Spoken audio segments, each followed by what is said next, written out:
Yes, good afternoon mga ka-duckers. Good afternoon. Bago po ang lahat, please subscribe to my YouTube channel.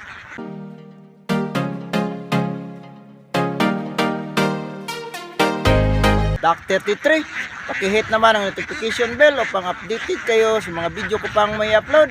Mga ka-duckers, huwag nating hayaan ang ating mga pangarap na matumba.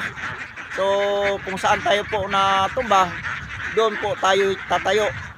So, ang alagang itik natin mga ka-duckers ay mahigit na 1,100 plus. So, mga ka-duckers, ito ang ginagawa natin ngayon sa tanghali dahil walang tubig sa area.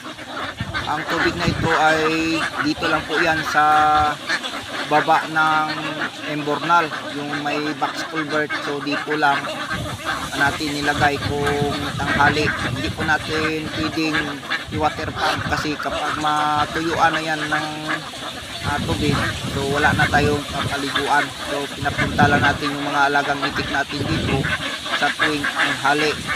So ganito mga ka-duckers ang ating ginagawa sa ngayon dahil sobrang tindi ng init. Walang silbi yung water pump natin dahil wala tayong pagkukunan ng tubig. So ito naman ang iniinda na sakit ng mga mag-iitik, pero wag lang tayong mawalan ng pag-asa mga ka-duckers. At hindi magtagal mga ka-duckers, uulan din ito.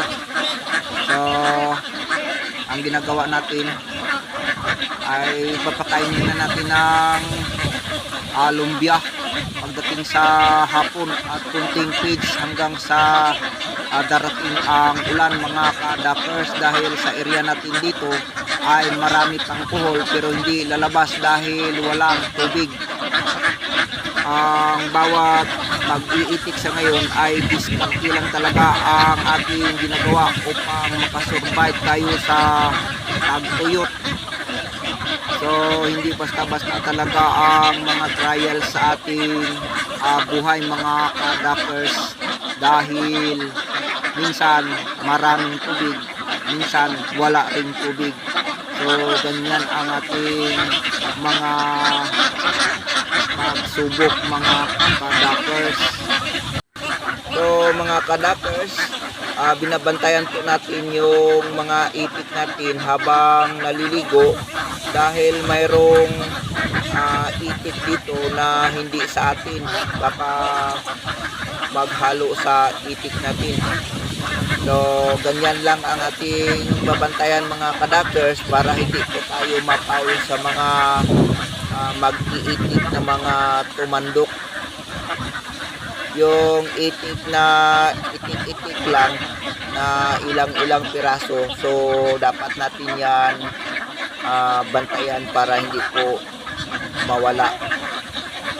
Dahil mga ka-duckers, kapag mawala yung itik nila, yan po ang sanhi ng pagsakit ng kanilang dibdib sa atin. So baka pagbawalan na tayong magpaligo ng itik natin dito sa susunod kapag hayaan natin yung itik nila na sumasama sa ating mga alagang itik. So ganyan ang ating ginagawa mga ka-duckers. Binabantayan natin yung mga itik nila para hindi halo sa itik natin. So sa lahat ng mga mag-iitik na mayroong pangarap, huwag nating hayaan na lang yung mga pangarap natin. Titiisin natin kahit anong mangyari mga ka-duckers, dahil habang may buhay, ika nga may asa pang makabangon muli. So pauwi na natin yung ating mga alagang itik mga ka-duckers dahil hapon na po. So hanggang dito lang muna mga ka-duckers. Thank you very much. Thank you for watching. See you next vlog.